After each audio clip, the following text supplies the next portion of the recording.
This episode of Yes But Why podcast is brought to you by Audible. Get a free audiobook download and a 30-day free trial at audibletrial.com/yesbutwhy. Over 180,000 titles to choose from for your iPhone, Android, Kindle, or MP3 player. Download your free audiobook today at audibletrial.com/yesbutwhy.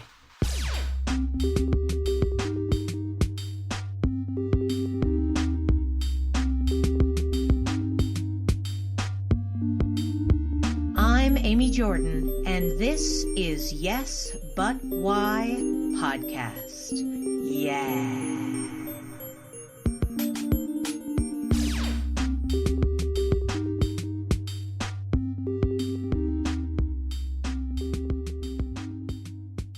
I mean, I come from a really funny family.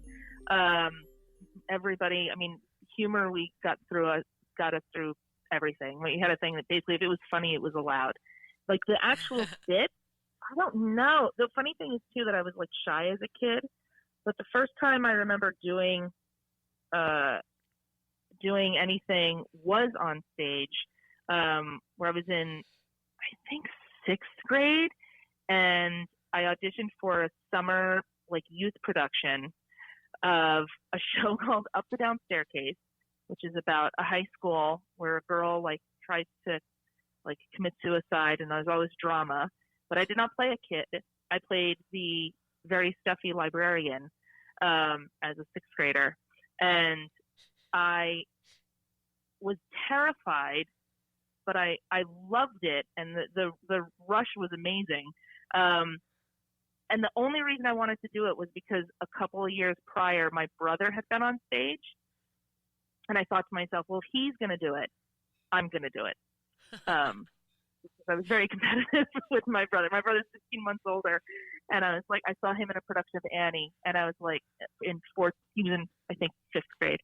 And I thought to myself, if Wes is going to be up there and people are going to like laugh at him, then I'm going to do that too. I love it. Yeah. You're like, hey, if he's getting attention, I want some of that. Oh yeah, 100%. 100%. Did he continue on to do performance or no? My brother? Yeah. Yeah. Oh yeah, he did. Yeah. He was much more sort of a musical theater guy. He's extremely outgoing, and I am much more introverted than he is. But he's done, he does a lot of community theater. He has 2 kids now, so he doesn't do as much. But he went all throughout high school and college. We went to the same high school. We went to the same college, and we both did theater throughout, which was really interesting. One time in college, is the first year. Actually, this was more than once. We had to play love interest. Oh God! Which was, there was a one act. We were supposed to play love interest. Luckily, there was no actual. We were supposed to be on the whole thing was that we were on a first date, but we were the sort of shadow people of the people on the first date. So we didn't have to do any actual like emotion towards each other. We just had to like be eating food at a restaurant in the shadow. But yeah, there were like 2 times where we were played love interest, which was weird. But also, again, hilarious. Yeah. You'd think that, the high school drama teachers would put the kibosh on that. Like, they'd be like, no. But were you both like the best or something? I mean, Oh, no, that was, in fairness, it makes it not better at all, but it was college. I don't know if it's in high school, but it's freshman year, my freshman year of college, so. But clearly did you choose goes. it, or did somebody assign you these roles? No, they assigned us the roles. Yeah, they assigned us, the director assigned us the roles. I think in both times, I don't know that they knew that we were related, but we do have the same last name. So you would think, but we're just very good. Wow. We have chemistry. You're amazingly professional. Yeah, exactly. Wow. Yeah. But yeah, so yeah, I did when I was in 6th grade, I did this like children's theater production playing this like 45-year-old librarian with glasses with and like a high bun, and I've never strayed from that. Like I was typed at 6th grade. Like at 6th grade, they were like, "You're not an ingenue. You're not going to be an ingenue. This is who you're going to be." They're like, "Listen, I was get okay used to with it. stuffy librarian number 1, all right?" Right. Yeah. So I just leaned in. You go into your agent and you're like, "This is what I'm looking for." Any Right. librarian, if there's a stern, if the word authoritarian is in the description, I'm in. Exactly. Seems older than she is. Yep, I'll take it. Mm-hmm.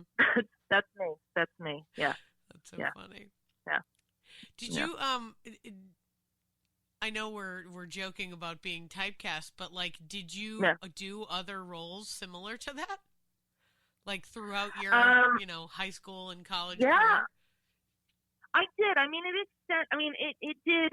I did get, different roles, but I remember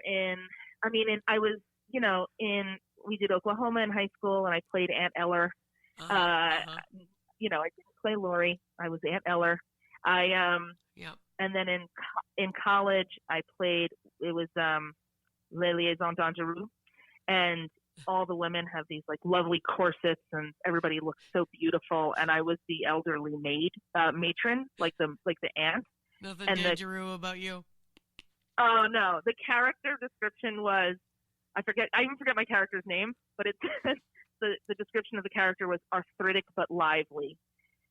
And I was like, that's great. That is me. That's my bread and butter. I'm not honestly, I can venture out. But. Yeah, there are character descriptions written that are much worse currently in Hollywood right now. True. Like, if that was written in an older woman, people would be like, yeah, this one sounds cool. What's this? All right. But lively? Yeah. Like, I got lively? Yeah. It was, so I've had different, different opportunities to play, but a lot of, I always thought I said, it's sometimes it's tough to be a young Elaine Stritch, because I always felt like I was like in college, but trying, it was always, all I wanted to be was Elaine Stritch, like at like 70. And so I'm just biding my time at this point. Do you actually feel like you're an old soul? Like, do you feel like you're heading towards where you'll feel most comfortable? I was just talking to somebody about this. It's funny. I kind of do. Well, my birthday's actually tomorrow. But happy birthday! Yeah. Oh, thank you.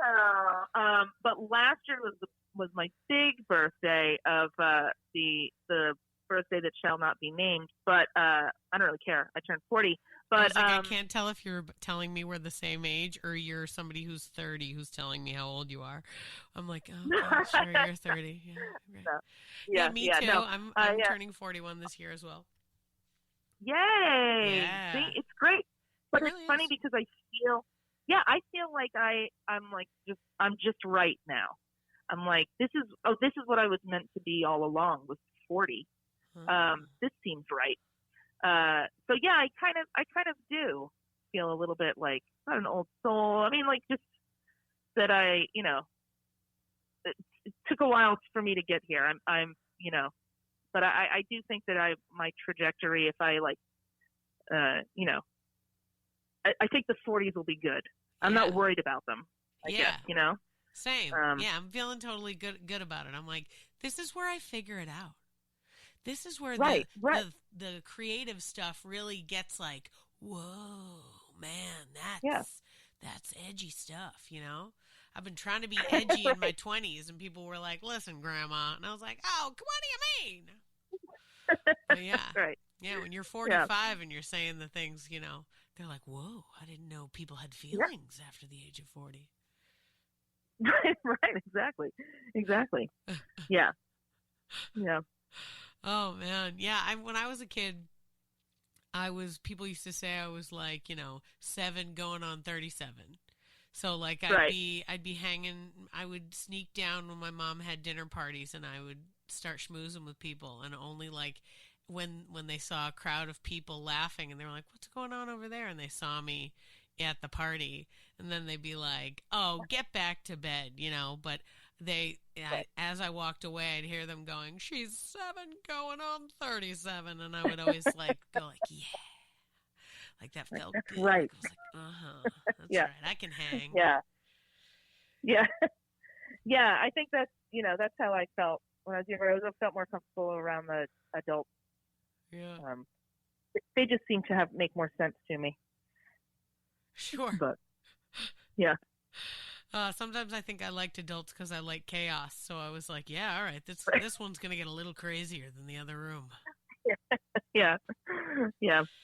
Oh, my God. So you mentioned that you and your brother both went to the same college. What college was it? We went to Loyola College, now Loyola University of Maryland. Oh. Down in Baltimore. Yeah. Yeah, how was that? What's it like going there? It was great. I didn't finish there, much to the chagrin of my parents, but it was, I had a great time, and I met, some of my closest friends. I wouldn't give it up. And the great thing about like I said, my brother and I were both in theater, and the great thing about the theater department there was it was this small liberal arts theater department that didn't have a theater major, and it was kind of, we either did it or it didn't get done. So we were involved in every aspect of the theater process. So, they had shows that were directed by students, obviously, but building the sets, there wasn't any compartmentalization of this is the directing program, this is the acting program, this is the, technical theater program. We had to do it all. And it was really great. It was really an amazing time with just a terrific group of people to just be able to do sort of whatever we wanted. And I spent just all my hours in the theater department, and in the McManus Theatre. Was there any leadership, or was it you guys were picking plays, or were you writing plays, or how free was it? It was, we did all of it. So we had this. It was so small that there was basically a theater professor, and there was a gentleman named James Dockery, who was an older gentleman, who was fine, but not the most, risk-taking of theater individuals. So we had different theater companies within the school. We had the main stage theater company, which was is still called the Evergreen Players, and they put on 3 productions. And then we had Poison Cup Players, which was the student-run company. And so they were always, at least when I was there, they were the ones that were doing sort of the different stuff and kind of going out there and looking at different styles of shows.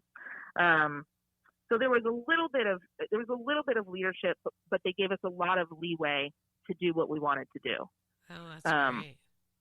Which was really, really great. Yeah, it was awesome. And then later on my junior year there, it totally shifted because we got this really young professor who, spoke German fluently and, translated Brecht, himself, and was very avant-garde. We did 3 Penny Opera, and it was such a culture shock sort of for all of us that we just fell in love with that. We were like, this is amazing. This is also theater. This is also the way you can think about theater. And when we were able to we did a translation of Alice in Wonderland, an adaptation of Alice in Wonderland. We did 3 Penny Opera, and sort of he allowed us, pushed us for that, and sort of showed us that side of theater and performance art in general. So how young was this guy? It was my God, he was. I think he was maybe early 30s, early mid 30s. Mm-hmm. But he seemed like when you're in college, people either seem like they're your exact same age, or they're much older and worldly. Oh, and yeah. he just seemed much older and worldly. So I had no concept. He could have been 35, but I don't know. I'm still Facebook friends with him. I should check.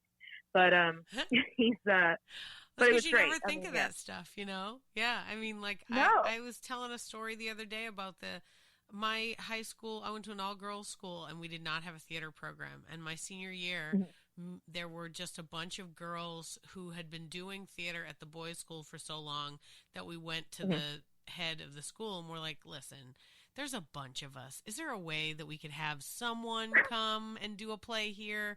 Like, there's enough of us that we can do most of the work. Like, we're not asking you for anything except for a director. And they hired this woman, and we were fine. I mean, we did 3 plays with her, and we're happy to do them. But later, when I got older, I realized they hired some 19-year-old girl to, like, come who was crazy, who was like, what? Yep. I can do any plays as long as there's not dirty stuff in them? Let's do it. Right. Like, and she had us doing this, like, crazy French absurdist stuff, and we were like, yeah! But the nuns were like, what is happening? Well, no one's swearing, and there aren't any boobs, so I guess it's fine. Like, it was like, oh, my God. And then later, just to figure out how old, like, because I was like, hey, does anybody keep in touch with Mary Lee? And they're like, yeah. And we, like, looked her up on Facebook, and it was like, wait a minute. She's, like, 2 years older than us? What? Like, you're right. These people, they seem, status. They walk in, and they're like, I'm in charge. And you're like, that guy, he gets it. And you're like, he's 10 minutes older than me. What's happening? Right, right. He's seen so much more than I have. And he's like, man, it's funny too now that we're our age, because like the people, so like there was a guy who was a year older than me at my college who is now running the theater program at the college. Right. And I just think it's so fun that, I mean, he's perfect. He was if you had asked me then, I would have been like, that guy for sure. But like, the fact that there are students that get a degree from the college that I went to, and like he's their like theater director, is like, yeah, that's so fun. Like, I don't know, to be the older it's people weird when who you are turn like, around. Hee. It's like when you turn around, you're like, who's in charge here? And you're like, oh, I guess that's me. We're like in charge. Okay, I guess. Yeah, it's crazy. Yeah, exactly. We're right at the sweet spot. We both have no idea what we're talking about, but we know we don't know. So we're, it's good. We're not in our 20s and we're not in our 70s. Right. Both terrible. Oh, my God. So after Loyola, you go off on another adventure. Was it a theatrical adventure? Because, much to the chagrin of your parents and everybody else's parents, turns out don't actually need a theater degree of any kind to do theater as a life. So what happened then? I did go to. So basically, what happened was at Loyola, I did not do so great in my other classes because I spent all my time in the theater to the point where I was having an academic conversation with some staff members, and they said, we saw you do this and this. They're like, have you ever thought about going to a performing arts school? And I was like, I feel like you're telling me I should and not be here. So I came back to New York, and I did a 2-year conservatory program at the New Actors Workshop, which was a small conservatory on 30th Street. Yeah, it was founded by Mike Nichols, Paul Sills, and George Morrison. And it was great. It was a 2-year program that was focused. It sort of split between, acting technique and improvisation. And that's where I fell in love with improvisation. And that felt like New York theater training.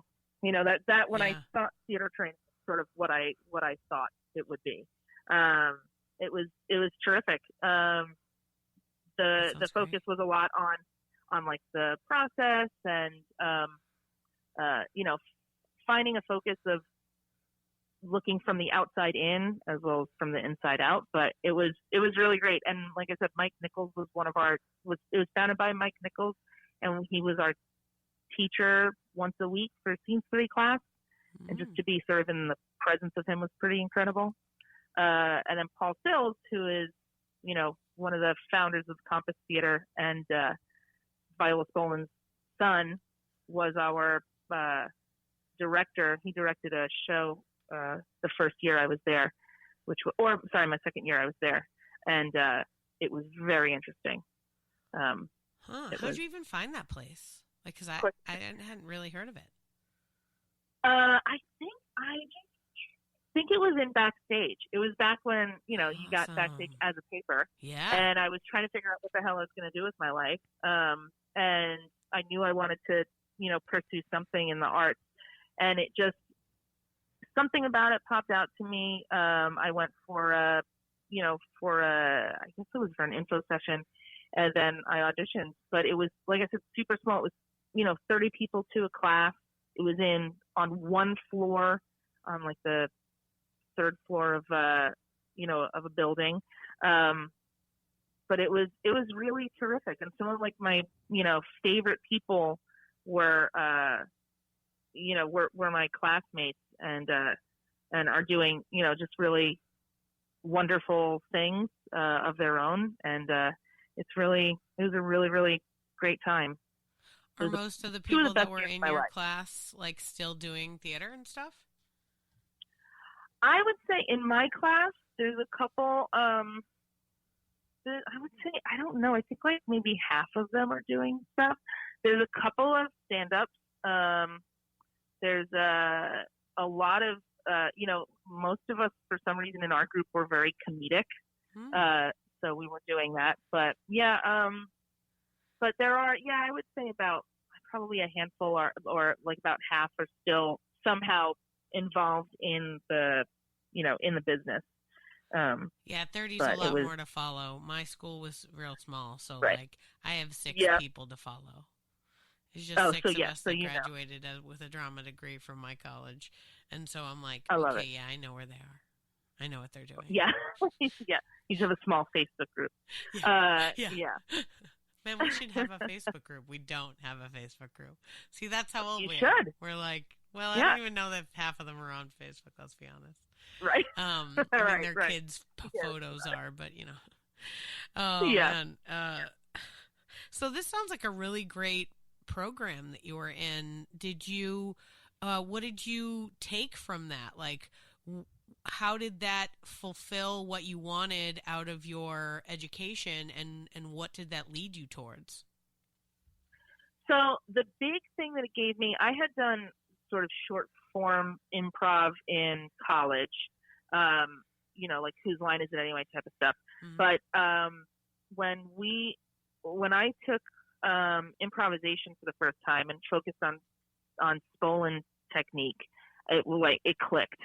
That I sort of understood that this could be something deeper and could lead to a deeper understanding not only of theater but sort of how to tackle life. And then that paired with George Morrison, who was he was really, really amazing. He was our acting technique teacher, founder of the school, sort of the backbone of the school. He was very deliberate in how he spoke about feedback and processing what you're seeing and what you're feeling on stage.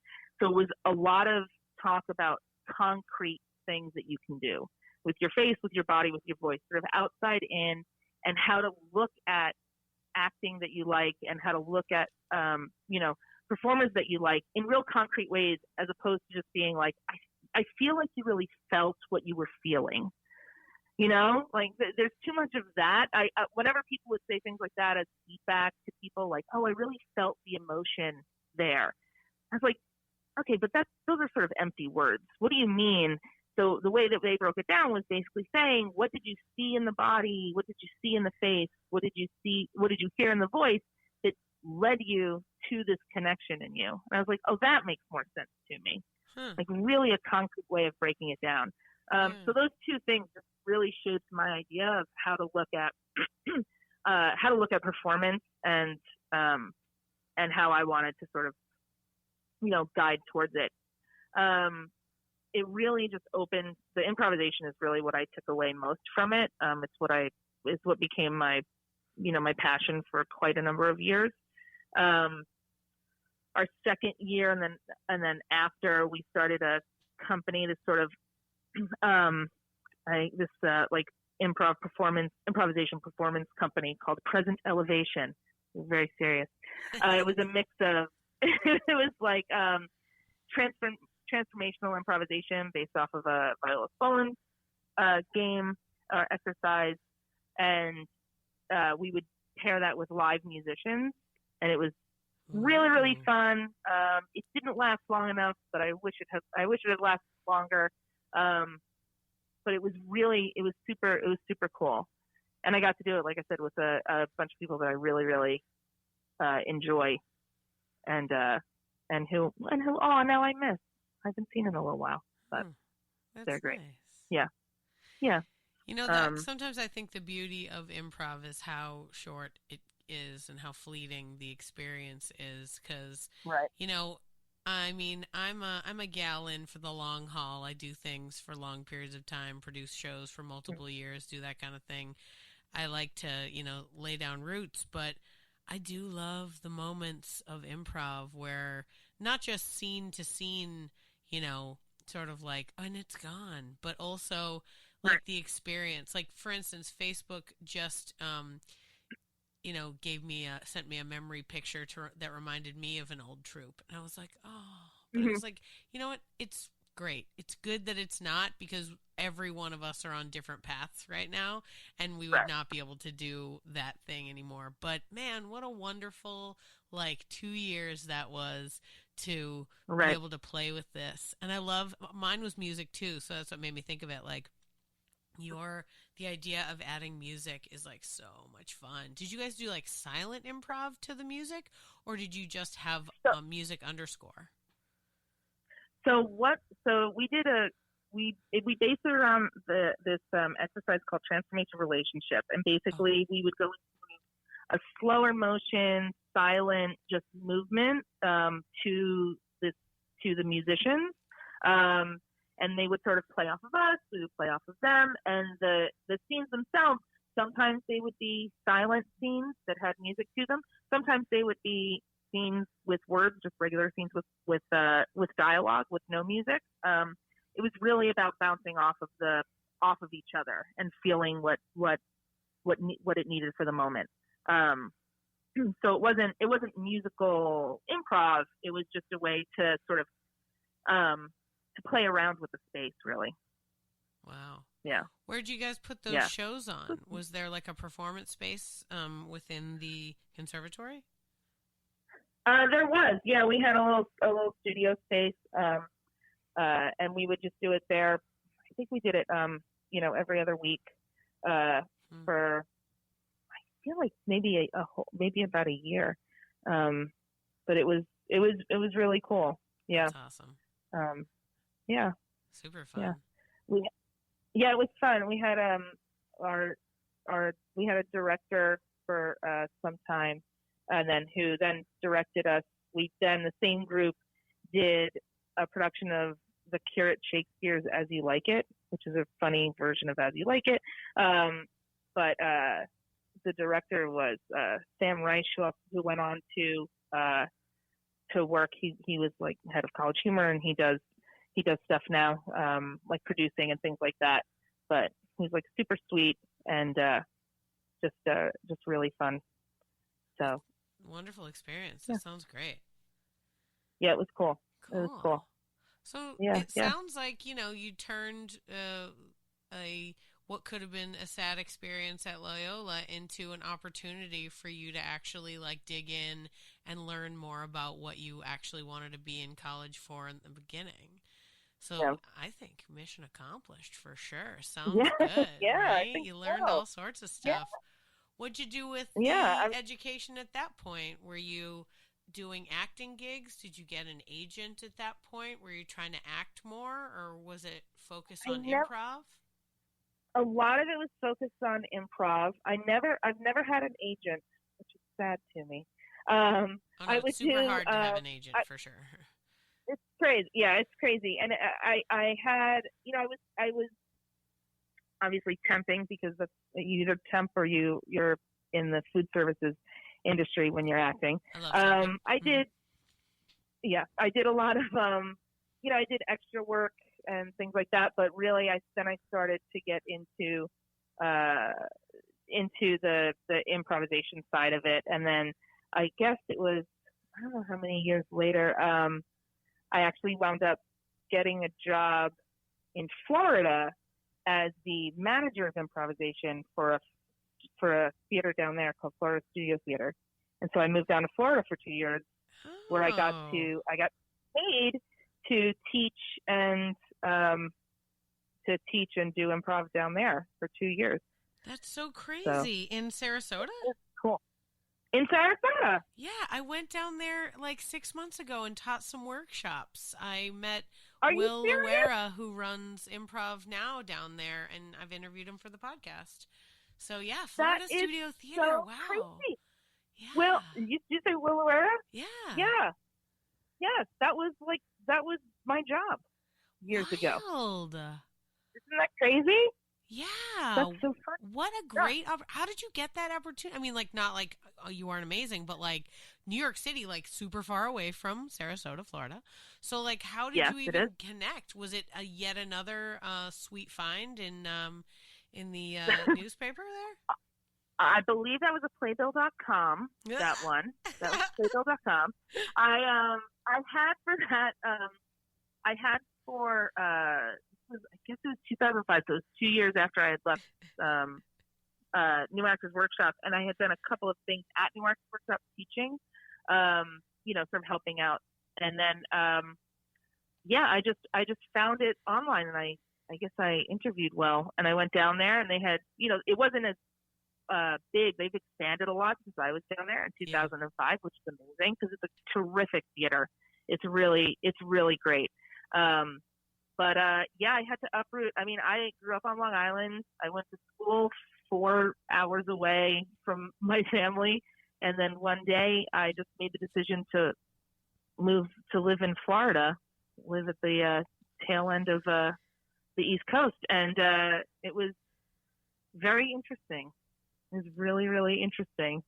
It was very much culture shock, but it was being able to get paid to teach improvisation and perform was pretty great. It was pretty great. Awesome. Yeah. So you were like kind of there when they first started doing it. Yeah. I've been doing plays and musicals for sure all the time, but like the improv is sort of newer to the Florida Studio Theater situation. Yeah. So they had the improv show for a couple of years through Rebecca Hopkins, but when I went down there, that's when they really started to expand out and try to offer more classes, different opportunities for different age groups, and really sort of start the groundwork of having an improv only theater and a much fuller program. I think the year after I left, or I guess a couple of years after I left, is when they did their first festival, which was really exciting. So, but yeah, I mean, it was really cool. And being down there, I got to work with so many different age groups. I mean, literally from pre-K to 80. I think Ruthie was like 81 years old when she took my class. And it was really awesome to see this work sort of go throughout generations. Yeah. Wow. Yeah.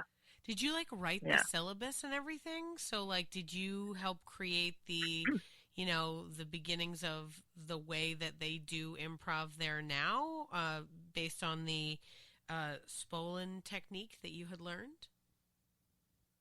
Man, I did write curriculum. I mean, if they're still using it, then God bless. Sure. But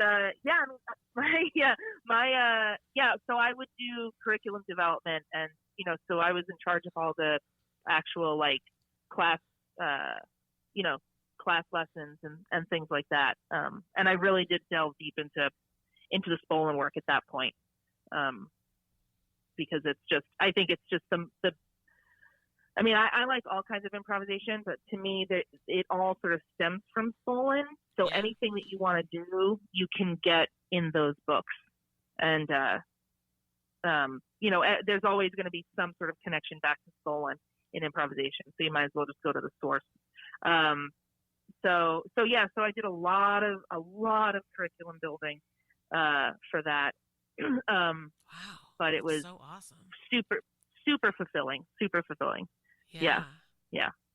And it was Florida. I mean, August was awful, but aside from that, it was, white sand beaches at Siesta Key. And it was weird because, it's, living in New York, it's not like we have snowbirds. So going down there and realizing that half of the city leaves for half of the year, it made for a very, very strange, sort of social life and working situation. Oh yeah, absolutely. That's what living in a college town is like too. Austin has two big universities, and so every summer when school gets out, the city becomes a little less busy, and you're all like, "Wait, what?" Right.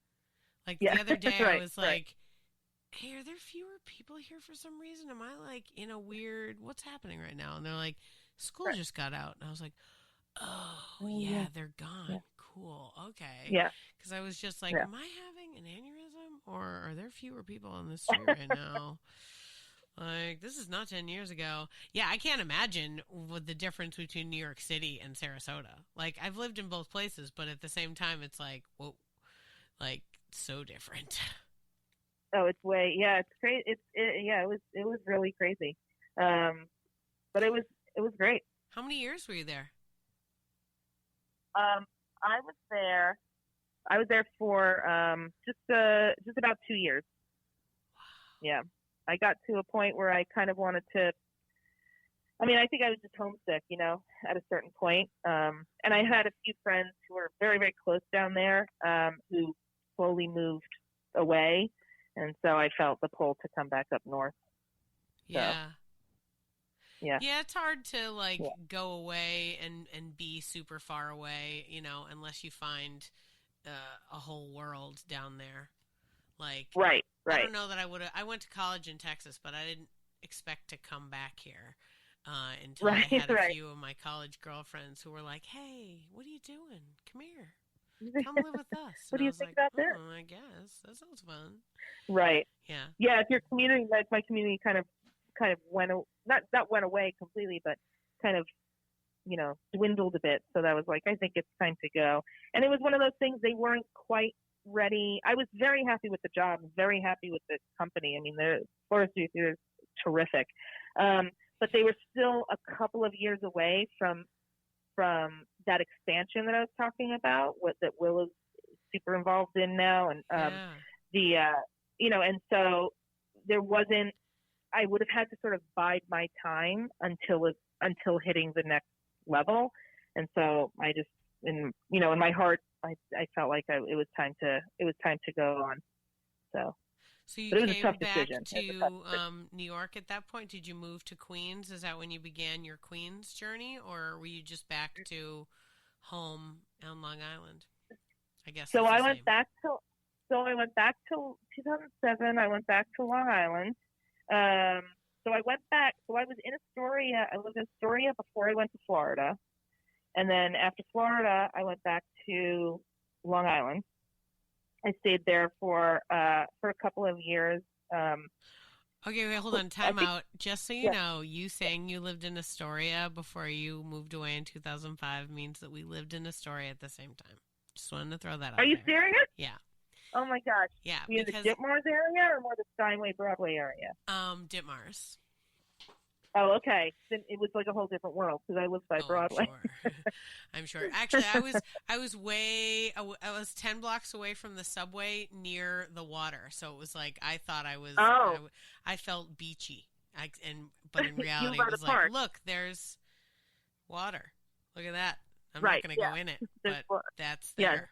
Yeah, don't go in that water. Sorry. No. Yeah, there was crazy. There was a People Soup public pool right near me. That's what I used to call it. Because I'd try to go and I'd be like, where do I? Okay, I can't get in there. That's all it is. Yeah. No. Yeah. No. Okay. Sorry. Because you were telling the story, and then I was like, wait a minute, we're neighbors. Yeah. Yeah. Yeah. And I was in Astoria from. Oh goodness, when was I in Astoria? From like 2002 to 2007. Yeah. Oh, so nice. That big chance. Yeah. Yeah. While you were kicking butt and taking names in Florida, I was still hanging out at the Bowery Poetry Club. All right, holding down the fort in Astoria. Yeah, now 2007, I've taken off, so you got to come back. You're back to Long Island. Yeah, right. Yeah. Next shift. Can only be so many cool ladies in here. We got to Right. Yeah. Yep. So when you come back, what's your next adventure? So from there, I started, I took some classes at the People's Improv Theatre, but I'm trying to actually remember this timeline. I might have helped start the teen and kids program at the People's Improv Theatre first. I kind of forget which. But either way, I sort of found my niche at the People's Improv Theatre. I helped start their kids and teens program. And then I started taking classes. I went through their levels. And then I started teaching some of their adult classes. I auditioned. I also did start help out at New Actors Workshop, doing some things, sort of going back home there and helping out by teaching, doing some substituting and things like that. So really just focusing a lot on improvisation and sort of theater education, which was sort of how my life started to go. Yeah. Education is a fun way to go, especially when you can get, the joy out of, developing curriculum and stuff. I feel like a lot of people who have a hard time with teaching are probably searching for that control that you get when you're the one who writes the syllabus, because I've been the person who's written the syllabus for programs before. And I mean, the control freak in me loves it. I'm like, you're going to teach what I say. Like, boy, say my words. Dial back. Ugh. But probably best I'm not in charge of anything right now. Yeah, but it's great. It's a good skill to have, and it's also can be really great and like can help you see. It can. The more you teach, I find the more I find in teaching. Like I learn more every time I teach a new class. Right. I mean, you can teach the same curriculum and you realize that each group is going to be different. And each time you teach an exercise, it's going to come out differently depending on who's in the room, which I think is always fascinating. It never, it can never get old because it's never the same exercise twice. Yeah. So, totally. Yeah. It's, so I love doing like curriculum. I love teaching. And the more I did it, the more I was like, oh, this is pretty neat. I like doing this. And I got on I was on a pit house team for 2 years, which was awesome. I got to work with, again, some like really amazing people. But always kept on going back to sort of the teaching side of it. It was, which is ironic because I didn't finish college first time. I'm telling you, it's hardly the point. You know what I mean? Right, like, exactly. It's really just a matter of accomplishing smaller tasks than college. Like, totally. Theater is just, and the more I realize, now that I'm older, the more I realize it's just about sticking around. Like, just don't leave. Right. You know what I mean? If you're still like, I'm associated with theater stuff, people are like, yeah, all right. Right. That seems legit. Yeah. Like our friends who are professors, and we're like, yeah, that guy. But I feel that way a lot of times when I'm the high status person. I'll be talking to people. When I'm talking to kids, it's a lot easier because I'm like, no, I really understand, guys. Like, I teach a kids comedy camp in July, and like, so it's coming up, and I'm just looking forward to it because I don't know how many other people talk to these kids like they're adults, but I do. Right. Because in my mind, this is just another show. Like, I have 2 weeks with the junior high and 2 weeks with the high school, and it's just 2 different casts who I'm going to get to write their own sketch show, and that's what I'll do. Yeah. And they're so amazing. Funny and crazy, and you have to talk to them like they're adults or else they won't be funny. Right, and that's all they want. That's what they want. They want you to just talk to them like normal human beings. Right. Like us when we were kids. It's funny as fun. Right, exactly. Yeah, exactly. That's we the company I work with now, we run a comedy camp for spring break, and it's always a hoot. It's the same thing, writing their own sketch comedy show with some amazing teachers. But are you leading the sketch comedy part, or do you teach improv with that group? I'm not. I help oversee. So my job now, it's funny, like it's one of those things where as you get further in your career, you kind of get farther away from the thing you started with. Yeah. So I was so I started as with the pit and with other, companies and other schools as well. I was doing a lot of teaching as a teaching artist. And then I got a job as a program director for a performing arts school for an after-school program, which was great. And it was overseeing a lot of the different aspects of the after-school program. And now just this past year, I became an education director where I oversee a number of different schools, after-school programs. So, as well as some of our camps. But it's not as much teaching for me anymore. So, which is a shift, but still, I can still support in a lot of different ways. So in a way, it's become my job.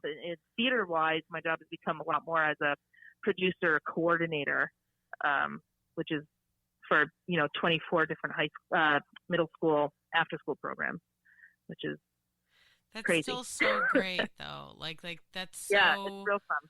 Amazing because I think about this all the time, especially as I'm getting older. I'm like, okay, I have skills, and how can I use these skills to like help people, not like make more fame-seeking people or like, train more SNL people, but like not that either of those two things are bad, but what can I do to actually like help the world, right? And I love the idea that, you're helping these arts programs be available for kids. Like, and that's a lot of schools.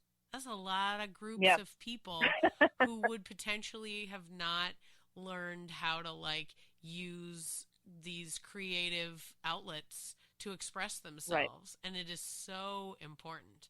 I mean, if I didn't have improv, I don't think I'd make it. Like, even just with my baby. I've had a baby, and now I've been stay at home with him for 2 years. Stay at home is,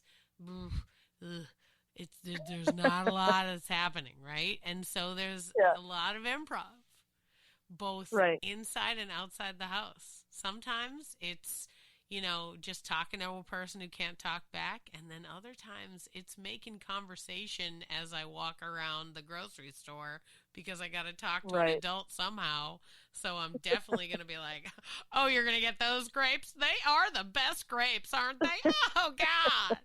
That's me in the grocery store. If you see that lady, that's me.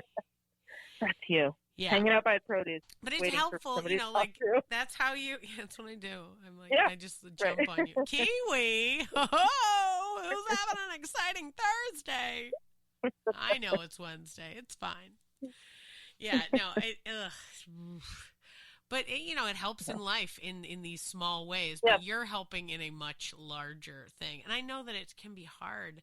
Like, you're doing it in such a, I don't know, if we were to talk to 18-year-olds, our 18-year-old selves, I'm sure 18-year-old you would be like really proud of you for doing that kind of thing. Sure. in a big way. And yeah, it's hard because it's like now you don't get to do the fun parts. You're doing all the facilitating to make sure everybody else can have the fun. I feel like, oh man, that's so adulthood. But like but now you can't have the fun. Are you finding that you have put the fun back into your life with the creative podcasting, or is that how you're performing now? You're putting your performance energy, or do you also get to take part in some of these after-school programs and camps and stuff? So I do get to sort of participate in some of the camps and the after-school, programs, here and there. But a lot of my creative time is going to the podcast. Which is fine by me. You know what I mean? I love doing it. It works a completely different side of my, personality, that my job does. And it is super fulfilling right now for me. We actually started the podcast years ago.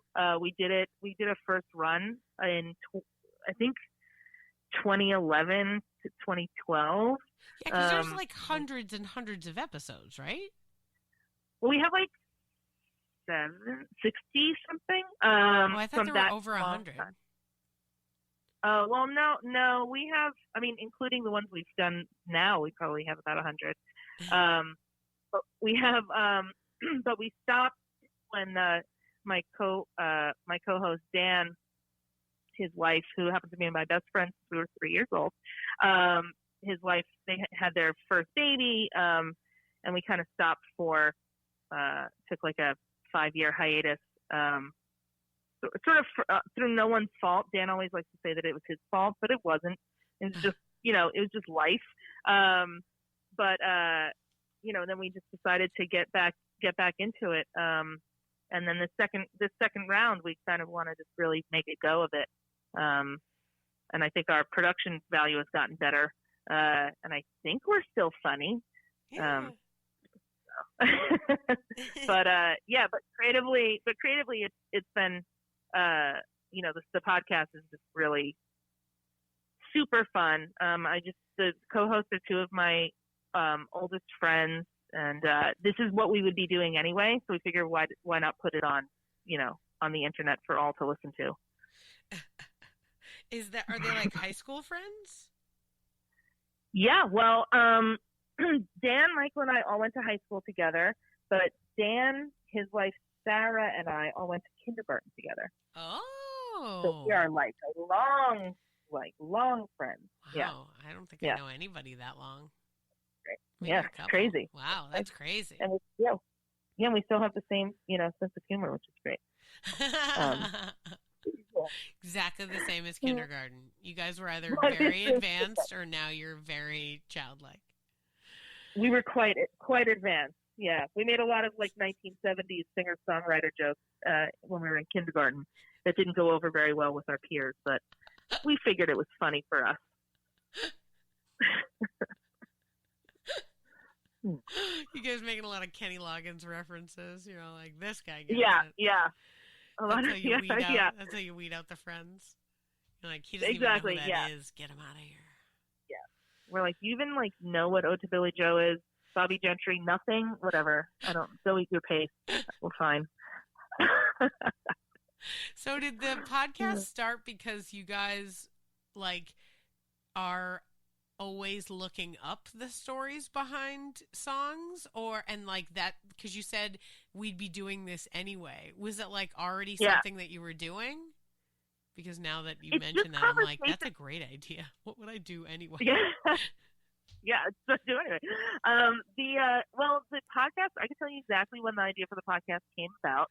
We all, the four of us, Michael, myself, Dan, and his wife, Sarah, we all went on a cruise, and it was very, very rocky, and we were inside drinking, and we were talking about, I'm pretty sure, the night the lights went out in Georgia, the story of the night the lights went out in Georgia, and we spoke about it for an excessive amount of time, talking about the intricacies of the lyrics, and then talking about like way too much about Vicki Lawrence.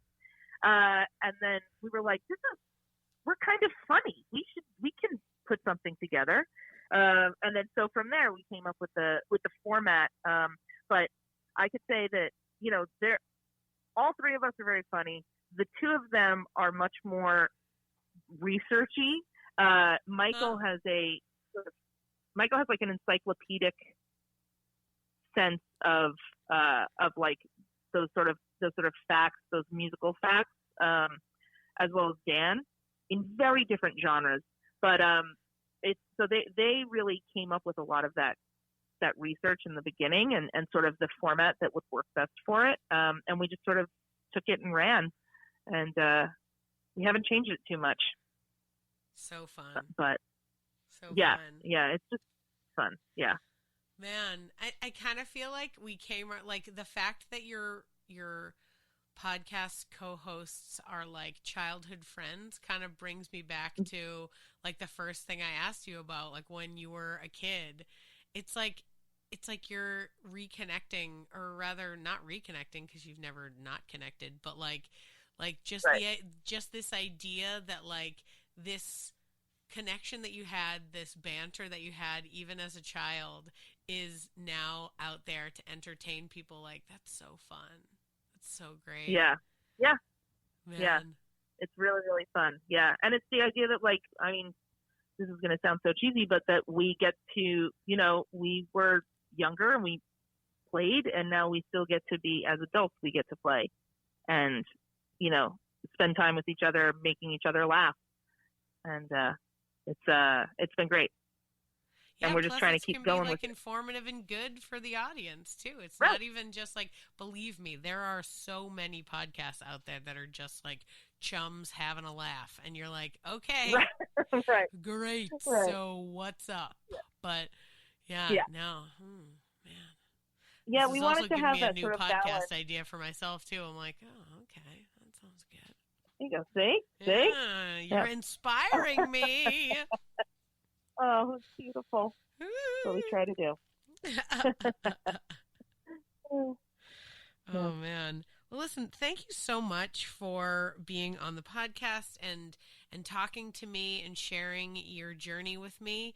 I'm so happy to hear, that you're not only like using this awesome improv education that you got, this like special, because like I know a lot of people that do like UCB, and I know a lot of people that have gone to the Pit and stuff, but I feel like you really learned sort of from the source. Like you got a connection to improv that's different than the rest of us, like, and that's special and wonderful. And I'm so glad that like it's led you to helping other kids use their creative outlet to have a fun time and, make comedy and write plays and stuff like that.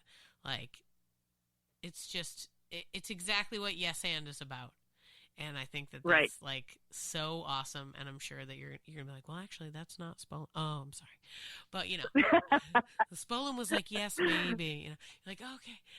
But I just feel like excellent like use of the work that you did, and like thank you from the bottom of my heart for teaching children, because like these are the next people who are like running the world, right? And if their hearts are kind enough to like accept a little bit of theater, then their hearts will be kind enough to have a nice world. And since I have a tiny baby joining them, I'm pleased they'll be the senators when he's my age. So yes, we're in good hands. Listen, if Weird equals good people, then we are in good hands with this group, because they're they're going to get it figured out. They're going to get it figured out. Oh man, you're so I'm so like you're my new like kids comedy connection too. So like when I teach in July, I'm going to be sending you crazy texts of like, here's this crazy idea that was just pitched to me, or like, please, look at this drawing. This is what they want to write a sketch about. When I teach the comedy camp, I always say to them, I go, guys, the number one rule of this camp is don't get Amy fired. Okay. The audience is your parents. And if we put that you've just said on stage, Amy's going to get fired. I don't have a job. Yeah. I need a job, guys. So let's talk about how this crazy idea not going to work out. Sorry. Yep. So funny. Yeah. Oh, man, they do get some wild ideas. Yeah. Oh, they do. It's crazy. But feel free to send them my way because they're also hilarious. Okay. Thank you so much for being part of it. Thank you. My pleasure.